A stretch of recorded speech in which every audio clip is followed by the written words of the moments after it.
Hello and welcome to this week's What Were They Thinking? We begin with a Californian doctor who has tried to adopt meme culture and failed spectacularly. Dr. Bob Sears is well known for some of his strongly held personal views about vaccines. In particular, he is an anti-vaxxer. He's been complaining that business is slow. This owes to the fact that California is under a lockdown order by its governor. That is, patients should stay at home and should avoid unnecessary travel or engagements. This includes going to the doctor unless they are sick. The guy complains that the germs freak him out, but that he would happily lick any outdoor surface without a concern. He also suggests swapping corona memes.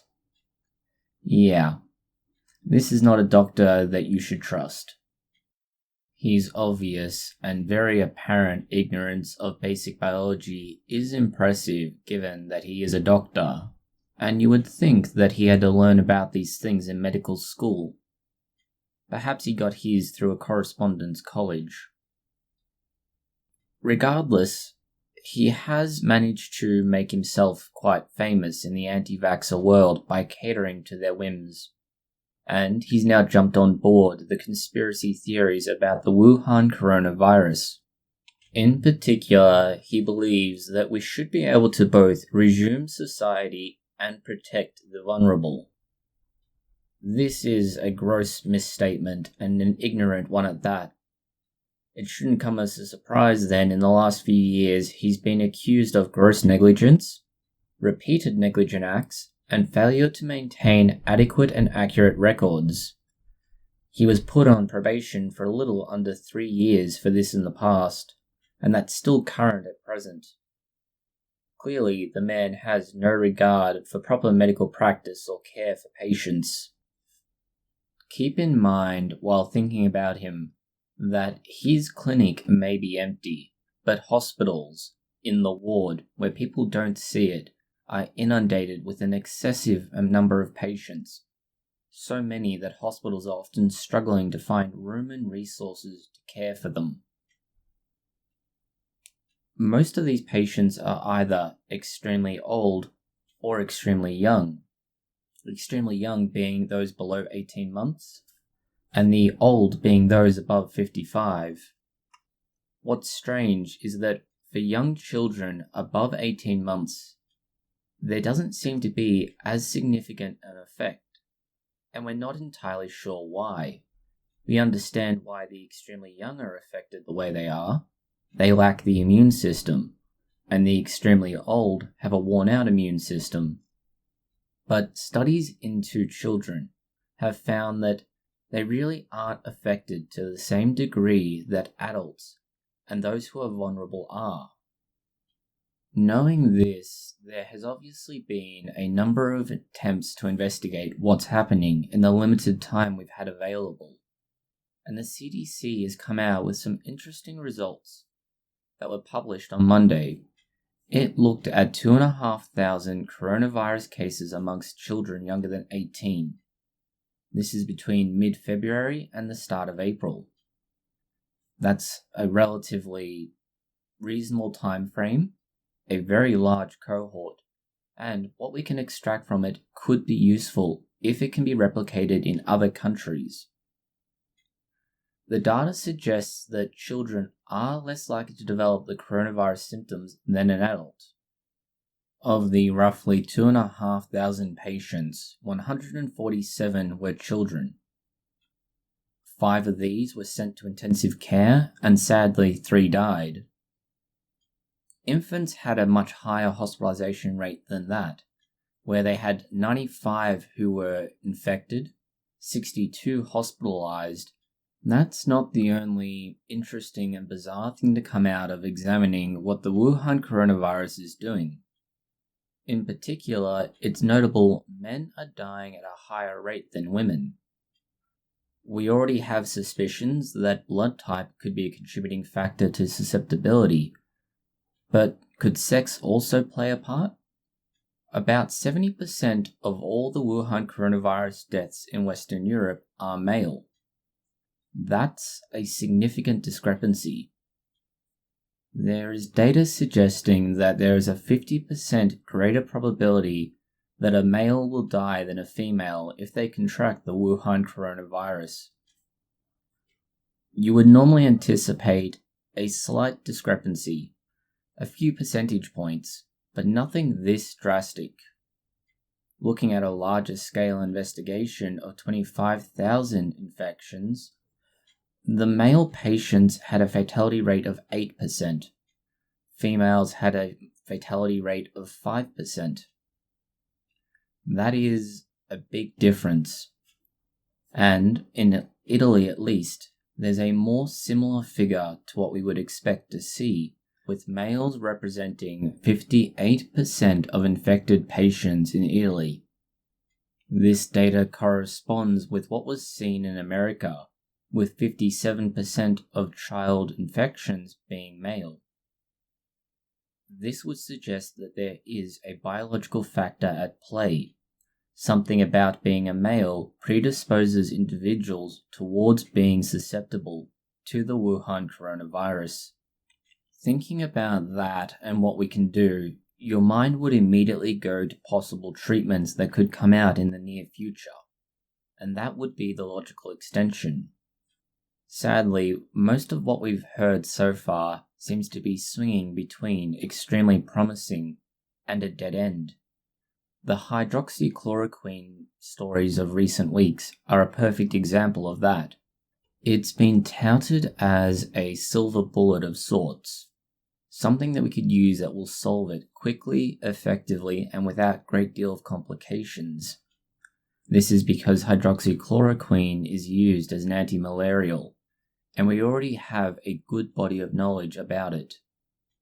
There was one study based in France that was supposed to have been the basis for this argument. It was followed by two others, another French and then a Chinese study. These showed some degree of benefit, but the most recent study seen in the French medical journal doesn't support that conclusion. There seems to be a lot of variation in not only the patient profiles, but the methodologies used in giving this treatment as a clinical trial. Some have used very mildly symptomatic patients, others have used severely symptomatic patients, others have used patients that have no comorbidities whatsoever, others may have multiple or severe comorbidities. This means the treatment may work in certain cases, but there may be strong contraindications. We have no idea how to treat it just yet, based on this data alone, and trying to extrapolate treatments isn't going to work without more of these clinical trials, which is a sad state to be in given that we are effectively conducting human experimentation. Considering how unreliable general research can be at the minute, we should strongly consider whether or not information being given out is both accurate or useful. The instruction to wear or not wear a face mask is a perfect example of that, where experts and organizations are constantly giving out conflicting information. This owes to the rapidly changing landscape of what we know about the Wuhan coronavirus and how best to deal with it and control it. Further to that are the complications around prioritizing who gets access to what. Generally speaking, it's accepted that medical staff and personnel should be given things like an N95 respirator mask in order to prevent them from becoming at risk. Conversely, the general public doesn't require such specialized equipment, and so the argument was held for a time that nobody should be wearing a face mask unless they're at risk. Then we had instructions that everybody should be wearing them. Finding a happy balance in this is proving to be difficult, and consistent instruction is impossible. One of the big issues with using a mask alone is it does not provide full protection. the virus is able to travel through the eyes and then into the nasal cavity, where it can then cause the infection. This means wearing a mask alone will not protect the user. A mask and goggles or safety glasses are probably the best bet at the minute, but even that's not known to be purely effective. In laboratory settings, testing this has worked and worked effectively, but the laboratory and real world are very different and there may be inconsistent findings between the two. That will help in protecting medical staff, which will substantially slow down the spread of the disease. But what then about protecting others if you yourself are infected? In this case, it does actually make sense to wear a mask. At least one Hong Kong study found that wearing a mask will reduce the amount of respiratory droplets that contain the virus that you can spread if you are sick. This study was limited by the fact that only a small proportion of participants had a coronavirus. Not necessarily the Wuhan coronavirus, but still a relative of it.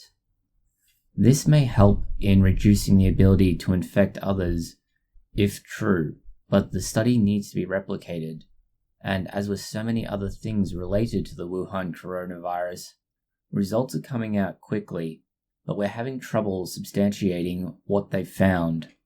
Instructing everyone to wear a mask at all times is unlikely to be viable, or even possible given the shortage of materials.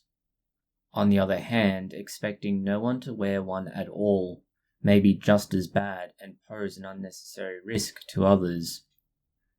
A balance is needed, and that could be struck in a variety of different ways. The variety of conspiracy theories that are coming out of the Wuhan coronavirus are both bizarre, interesting, and just plain unexplainable. One of these is an argument that 5G radiation is spreading the Wuhan coronavirus. 5G radiation is the bandwidth used for 5G broadcasting. In theory, it's useful as a means of increasing the bandwidth and allowing for better mobile access of data. A Belgian doctor linked the dangers of this technology to the virus in an interview in January. This has since led to the destruction of a number of mobile phone towers that have either been torched or vandalized after people thought or at least perceived them to be the source of a threat. This has been picked up by a variety of online celebrities who have spread the idea. The entire premise is bizarre and inexplicable. If you are familiar or at least vaguely aware of how these services work, it's much like a microwave, only it operates at a much different frequency. This energy goes out at a particular wavelength. That wavelength can carry data as it interacts with the receiver on the phone. Physically speaking, it not only has no ability to carry the virus, but even if it were to actually be able to do so, being exposed to the energy for that long would do little to nothing. It would have no way of getting the virus into the body. There is one caveat to this. The phone itself is what receives the 5G signal. The phone itself is put to your face. If, through some means, the virus were to get onto your phone, you would then put it into an ideal position to infect you. Therefore, it is not the 5G which is causing the infection, but rather your use of the services and the device which interacts with it that leads to infection. In other Wuhan coronavirus-related news, the US has begun blood testing to see if there is an immunity being developed to it. This would be important when you consider that we are using serum treatments to try and stave the disease off for those who are most vulnerable. This is done using nasal swabs. They then identify whether or not that person has the virus. They then examine the blood to see if there are antibodies to that virus in their blood. A short time afterwards, they test them again to see if they still have the antibodies. If there are antibodies being developed and retained, it means the individual is likely to retain immunity, at least for the foreseeable future. This would allow them to re-enter society and resume the role they had previously. The CDC has just begun the first of a 3-stage test of this. The first is from those who have not been diagnosed but live in an area with a high prevalence. The second will be a national level survey, and the third will look at healthcare workers. The first, having just begun, will give us some interesting results and allow us to figure out whether or not there could be a possible way to do herd immunity with the vaccines, or if this will become like influenza. With any luck, we'll be able to move on to the next 2 stages soon, but no timeline has been given. In unexpected news about testing, a tiger in New York from the Bronx Zoo has tested positive for the Wuhan coronavirus. It was argued that human-to-animal transmission wasn't possible when early cases came out in Hong Kong. The World Health Organization has long denied the possibility, as has the Chinese Communist Party. Finding that the Malayan tiger has become infected from one of her caretakers who was asymptomatic is a sign that that position should be reconsidered. The zoo has said that they anticipate the animals will recover, as they identified both lions and tigers who had become infected. They appear to be experiencing no particular distress or discomfort as a result, but they are monitoring them carefully as the disease may present differently in these animals compared to a human. The Wuhan coronavirus has led the world to rely on online services like Zoom to provide not only access but realistically facilitate work. This could be meetings, education, and more. Zoom itself has been the target of a number of unsavory accusations as a consequence. One of these is that they are sharing data inappropriately and are being sued in several states and countries as a result. In another case, they are being targeted due to a vulnerability in the way they have set up their online meetings. It's known as Zoom bombing, and it's where someone will crash into an online meeting with Zoom and start posting and sharing offensive images and comments.